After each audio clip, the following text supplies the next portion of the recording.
गांधी जी का अगला movement non cooperation movement, जो कि 1920 में शुरू होता है, और इसी नॉन कोऑपरेशन मूवमेंट के साथ में एक मूवमेंट स्टार्ट होता है खिलाफत। तो Subscribe एग्जाम में for कई more बार आता है पहले content. खिलाफत मूवमेंट हुआ या नॉन कोऑपरेशन हुआ है, असहयोग आंदोलन हुआ।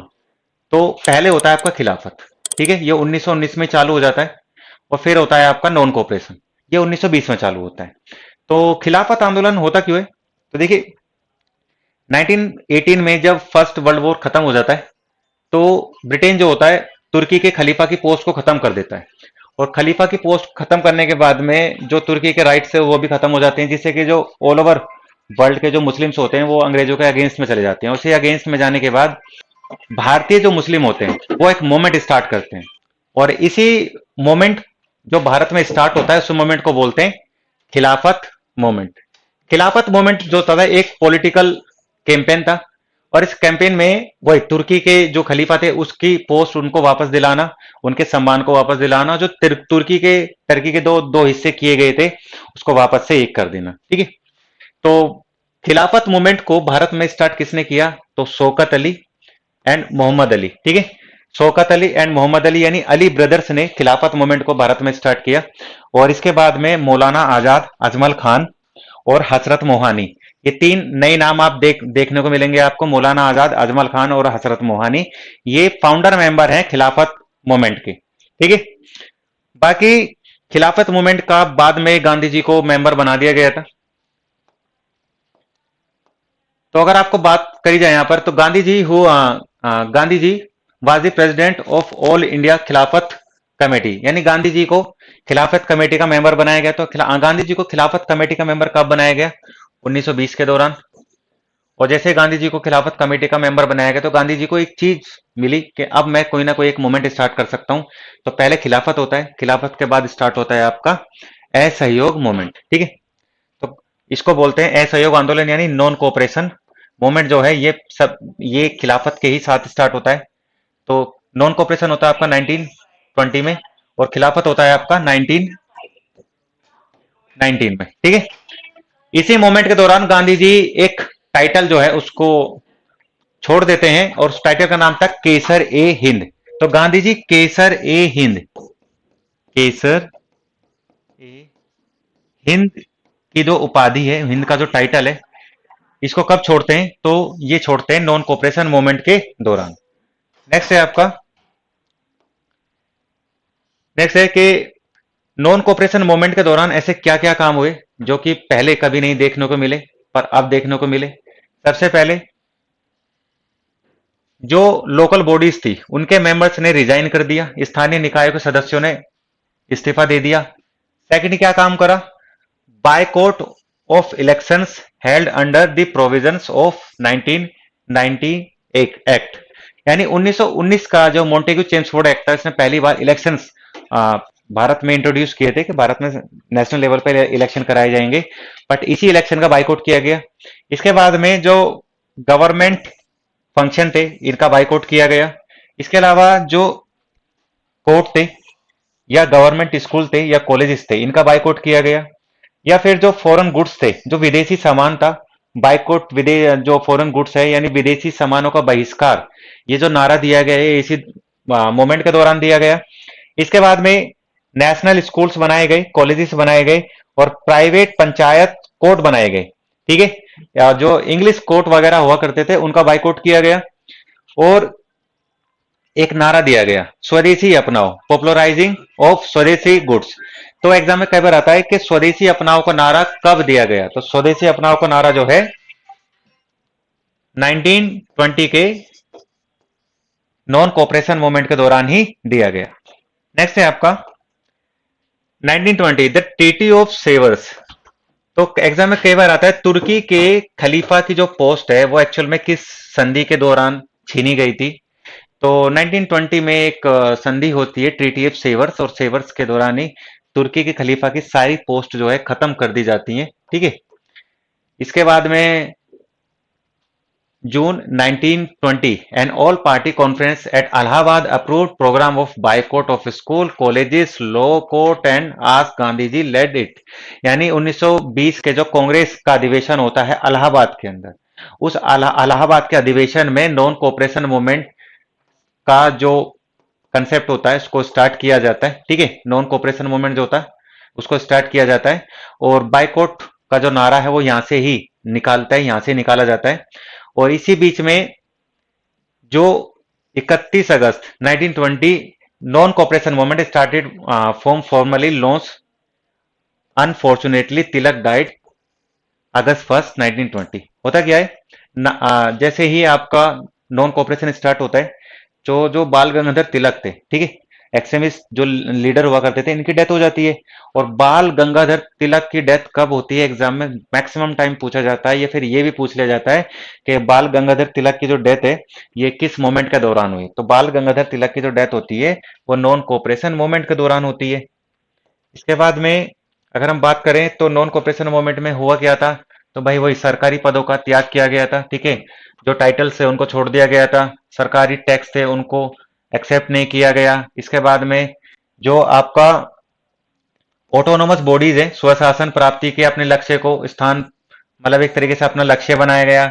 इसके बाद में असम में चाय बागान के मजदूर और असम बंगाल के रेलवे के जो कर्मचारी थे ये हड़ताल पे चले गए। और एग्जाम में कई बार आता है कि असम चाय बागान के मजदूर या रेलवे के जो कर्मचारी थे वो कब हड़ताल पे गए, स्ट्राइक पर कब गए, तो नॉन कोऑपरेशन मूवमेंट के दौरान ही गए। इसके बाद में और क्या क्या काम हुए हैं, तो हजारों छात्रों ने सरकारी स्कूल और कॉलेज छोड़ दिए, वकीलों ने अपनी वकालत छोड़ दी, जिसमें मोतीलाल नेहरू, जवाहरलाल नेहरू, सी आर दास, सैफुद्दीन किचलू, वल्लभ भाई पटेल, आसफ अली और राजेंद्र प्रसाद इनमें मेन रोल प्ले करते हैं अपना। इसके बाद में विदेशी कपड़ों की होली जलाई गई, बाइकआउट मूवमेंट चलाए गए, यहाँ पर विदेशी शराब की दुकानों पर धरने दिए गए।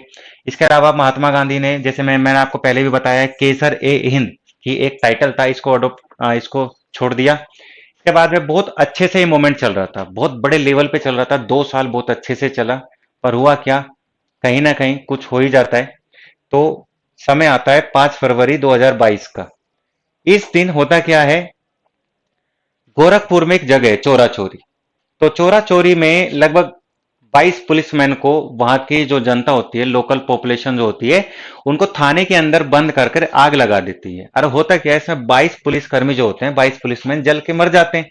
और जब ये इंसिडेंट गांधी जी को पता लगता है तो गांधी जी एकदम नॉन कोऑपरेशन मूवमेंट को उधर ही स्टॉप कर देते हैं। तो एग्जाम में कई बार आता है कि नॉन कोऑपरेशन मूवमेंट को स्टॉप करने का कारण क्या था, तो आप बताएंगे चोरा चोरी इंसिडेंट, ठीक है।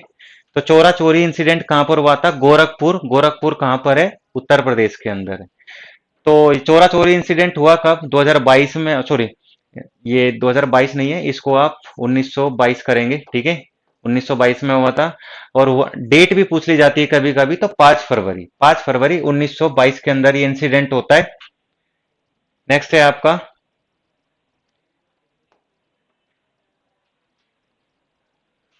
ये हमारा हो चुका है। नेक्स्ट है आपका, चोरा चोरी के बाद में होता क्या है कि गांधी जी के अगेंस्ट में कुछ लोग चले जाते हैं, कुछ काफी फेमस लीडर्स भी चले जाते हैं कि गांधी जी एकदम से इतना बड़ा मूवमेंट बंद कर देते हैं बिना किसी से एडवाइस लिए।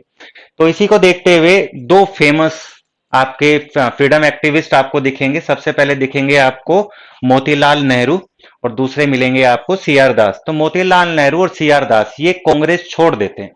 कांग्रेस छोड़ने के बाद में एक नई पार्टी बनाते हैं, अपनी अलग ही पार्टी बनती है। उस पार्टी का नाम होता है स्वराज पार्टी। स्वराज पार्टी का एस्टेब्लिशमेंट की अगर हम बात करें, स्वराज पार्टी की स्थापना कब होती है, तो स्वराज पार्टी की स्थापना होती है 1923 के अंदर। स्वराज पार्टी की स्थापना कब होती है, 1923 के अंदर होती है। और 1923 के इलाहाबाद अधिवेशन के दौरान मोतीलाल नेहरू और सी आर दास जो है एक नई पार्टी की स्थापना करते हैं, जिस पार्टी का नाम होता है स्वराज पार्टी। अब 1925 में जो इलेक्शन होते हैं, 1924 के अंदर, सॉरी एग्जाम में कई बार आता है, 1924 के इलेक्शन में किस पार्टी ने मेजोरिटी हासिल करी थी, बहुमत हासिल किया था। तो 1924 के इलेक्शन में जो सेंट्रल लेवल पर होते हैं उसमें स्वराज पार्टी मेजोरिटी हासिल करती है और सरकार बनाती है। इसके बाद में ठीक इसी समय 1924 में एक पार्टी बनाई जाती है, और यूपी का जो कानपुर है, कानपुर में 1924 में एक पार्टी बनाई जाती थी। इस पार्टी का नाम था HRA, Hindustan Republican association. Hindustan Republican association जो है, इसके फाउंडर में राजेंद्र लाहाड़ी, चंद्रशेखर आजाद, अशफाक उल्ला खान और राम प्रसाद बिस्मिल, ये लोग होते हैं। तो ये पार्टी 1924 में फाउंड की जाती है, ठीक है। स्टेब्लिशमेंट इसका 1924 में होता है, याद रखिएगा। एचआरए पार्टी यानी हिंदुस्तान रिपब्लिकन एसोसिएशन पार्टी की स्टेब्लिशमेंट कब हुआ, तो आप बताएंगे 1924, कानपुर। होता क्या है, इसके ठीक अगले साल अगस्त 1925 में ये जो पार्टी है, ये काकोरी में रेल रोबरी करती है। तो काकोरी रेल लूट या काकोरी रोबरी जो है, ये कब हुई, तो अगस्त 1925 में होती है। तो इस रोबरी को कौन सी पार्टी जो है अंजाम देती है, कौन सी पार्टी इस रोबरी को करती है, तो आप बताएंगे अपने ऑप्शन में एचआरए पार्टी। एचआरए पार्टी जो है काकोरी रोबरी को करती है। और इस रोबरी में कौन कौन लोग शामिल होते हैं, तो सबसे पहले जो इसके फाउंडर मेंबर थे वही लोग इसमें शामिल होते हैं। राम प्रसाद बिस्मिल, अशफाक उल्ला खान, रोशन लाल और राजेंद्र लाहाड़ी, ठीक है। और इनके अलावा चंद्रशेखर आजाद। अब जितने भी नाम मैंने बताए, इनमें चंद्रशेखर आजाद जो है बच जाते हैं, इनको फांसी नहीं लगती, ये भाग निकलते हैं वहां से। बाकी चाहे राम प्रसाद बिस्मिल हो, अशफाक उल्ला खान हो, रोशन लाल हो, राजेंद्र लाहाड़ी हो, इन सबको फांसी लगा दी जाती है। और फाइनली एचआरए पार्टी यहां पर उस समय के लिए कमजोर होती है। पर अब एंट्री होती है एचआरए पार्टी के अंदर भगत सिंह। भगत सिंह की एंट्री के बाद में एचआरए पार्टी का नाम चेंज करा जाता है। और अब एचआरए पार्टी को एक नया नाम दिया जाता है, और पार्टी का नाम होता है आपका एचएसआरए। पार्टी का नया नाम क्या होगा, पार्टी का नया नाम होगा आपका एचएसआरए। अब इसमें एचआरए जो वो तो सेम ही रहेगा, पर जो एस है ये बन जाएगा socialist, Hindustan socialist Republican association. और इसकी स्थापना होती है आपकी 1928 में। कहां पर होती है, दिल्ली के अंदर होती है, ठीक है। इसकी स्थापना कहां होती है, दिल्ली के अंदर होती है, 1928 में होती है। अब होता क्या है, जो एचएसआरए पार्टी होती है, इस पार्टी के कुछ फाउंडर मेंबर हैं जो कि एग्जाम में मैक्सिमम टाइम पूछे भी जाते हैं, तो आपको याद होना चाहिए। इसके एसोसिएशन के जो मेंबर होते हैं उसमें भगत सिंह फाउंडर्स हो गए, भगत सिंह के बाद में सुखदेव, सुखदेव के बाद में भगवती चरण वोहरा और चंद्रशेखर आजाद। तो H S R A party का एस्टेब्लिशमेंट होता है आपका दिल्ली के अंदर 1928 में। और इसके फाउंडर मेंबर में भगत सिंह, चंद्रशेखर आजाद, सुखदेव, भगवती चरण वोहरा, ये लोग होते हैं। और ये पार्टी कौन सा इंसिडेंट करती है, जब ये पार्टी बनाई जाती है, तो बात हो रही है 1928 की। और इसी समय भारत के अंदर एक नया कमीशन एंटर करता है। उस कमीशन का नाम होता है आपका साइमन कमीशन, ठीक है। तो साइमन कमीशन की एंट्री भारत में कब होती है, तो आप बताएंगे साइमन कमीशन की एंट्री होती है भारत में 1928 के दौरान। 1928 में साइमन कमीशन आता है। तो लाहौर में जैसे साइमन साइमन कमीशन पहुंचता है, तो लाला लाजपत राय, याद रखिएगा, लाला लाजपत राय लाहौर रेलवे स्टेशन पर आकर साइमन कमीशन को वापस जाने के लिए बोलते हैं, back to go back Simon का नारा भी देते हैं। और इसी बीच सैंडर्स जो कि वहां के पुलिस अधिकारी हुआ करते थे, उनके आदेश पर लाला लाजपत राय के ऊपर लाठी चार्ज होता है। और लाठी चार्ज होने के बाद में लाला लाजपत राय की डेथ हो जाती है। तो उनकी डेथ का बदला लेने के लिए, उनकी मृत्यु का बदला लेने के लिए एचएसआरए पार्टी के मेंबर जो होते हैं वो लाहौर कॉन्स्पिरेसी को अंजाम देते हैं। और इसमें जो सैंडर्स होता है, सैंडर्स की डेथ हो जाती है। इसके बाद में दूसरा इंसिडेंट जो ये पार्टी करती है, वो करती है आपका bomb in the central legislative assembly, यानी केंद्रीय विधानसभा में बम विस्फोट। तो केंद्रीय विधानसभा के अंदर जो बम विस्फोट होता है, इस विस्फोट को कौन सी पार्टी अंजाम देगी, तो आप बताएंगे इस बम विस्फोट में जो एचएसआरए पार्टी है इसका इन्वॉल्वमेंट रहता है। तो इस इन्वॉल्वमेंट में बम विस्फोट में नाम किस किस का आता है, तो भगत सिंह और बटुकेश्वर दत्त का आता है। भगत सिंह एंड बटुकेश्वर दत्त का नाम आता है। और अभी जहां हमारी पार्लियामेंट है उसी जगह ये विस्फोट होता है। और फाइनली भगत सिंह और जो आपको बटुकेश्वर दत्त है, इनको पकड़ लिया जाता है। तो एक्चुअल में बम फेंका क्यों गया था, और ये असेंबली में ऐसा क्या काम हो रहा था, तो असेंबली के अंदर उस समय दो बिल पास करे जा रहे थे। पहला बिल था आपका ट्रेड डिस्प्यूट बिल, और दूसरा था आपका पब्लिक सेफ्टी बिल। तो ट्रेड डिस्प्यूट बिल और पब्लिक सेफ्टी बिल पास कराए जाते हैं।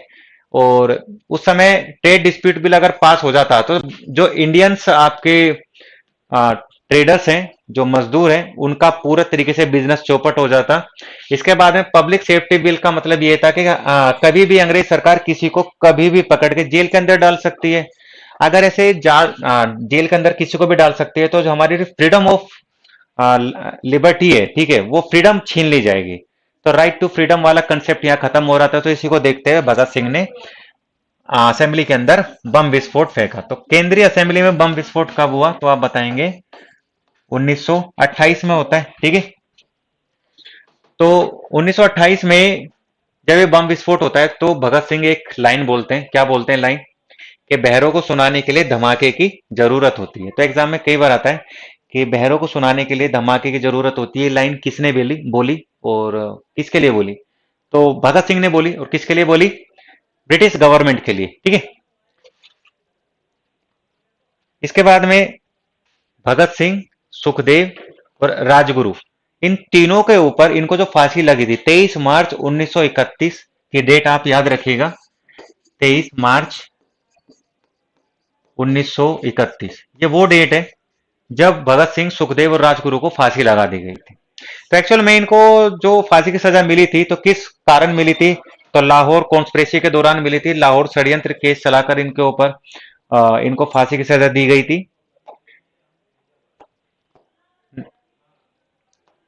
भगत सिंह कुछ अंदर ही काम कर रहे थे जब वो पकड़े गए जेल में। तो होता क्या है, कुछ मैक्सिमम टाइम क्वेश्चन आता है कि 64 दिन की भूख हड़ताल की गई थी। तो भगत सिंह के जेल में जाने के बाद में कितने दिन की भूख हड़ताल करी थी भगत सिंह ने? 64 डेज। और 64 दिन की भूख हड़ताल के बाद में एक फ्रीडम एक्टिविस्ट हुआ करते थे आपके जतिन दास। जतिन दास की जो होती है भूख के कारण डेथ हो जाती है। ये 64 दिन तक भूखे प्यासे रहते हैं, जिस कारण से इनकी डेथ हो जाती है। और 64 दिन की भूख हड़ताल के बाद में पहले शहीद होने वाले क्रांतिकारी कौन बने? तो आप बताएंगे जतिन दास बने, ठीक है। इसके बाद में 23 मार्च 1931 को भगत सिंह, सुखदेव और राजगुरु को फांसी पर लटका दिया जाता है। नेक्स्ट बात करें तो फेमस एक्टिविस्ट चंद्रशेखर आजाद। चंद्रशेखर आजाद जो हैं, ये इलाहाबाद के अल्फ्रेड पार्क में पुलिस फायरिंग के दौरान इनकी डेथ हो जाती है। उनकी डेथ कब होती है? फरवरी 1931 में। तो आपसे पूछ लिया जाए कि भगत सिंह को फांसी बाद में दी गई या चंद्रशेखर आजाद की डेथ पहले हुई, तो चंद्रशेखर आजाद जो है फरवरी 1931 में इनकी डेथ होती है और भगत सिंह मार्च 1931 में इनको फांसी पे लटकाया जाता है। तो दोनों चीज आप याद रखिएगा। इसके बाद में नेक्स्ट इंसिडेंट होता है आपका चटगांव आर्मोरी रेड। चटगांव शस्त्रागार लूट होती है, ये अप्रैल 1930 में होती है। होता क्या है, चटगांव के अंदर एक टीचर हुआ करते थे जिनका नाम था सूर्य सेन। क्या नाम था? सूर्य सेन। सूर्य सेन को चटगांव के आसपास के जो लोग हैं वो मास्टर दा के नाम से पुकारते थे। अब सूर्य सेन जो कि एक फ्रीडम एक्टिविस्ट भी हुआ करते थे, तो इन्होंने चटगांव के अंदर जो आर्मर था, जो गोला बारूद था, इसकी लूट करी। तो एग्जाम में ये इंसिडेंट काफी फेमस है और हिस्ट्री के अंदर भी फेमस है, एग्जाम में भी बहुत बार आता है। चटगांव शस्त्रागार लूट जो है किसने करवाई थी? तो आप बताएंगे सूर्य सेन ने करवाई थी चटगांव जो शस्त्रागार लूट है, ठीक है।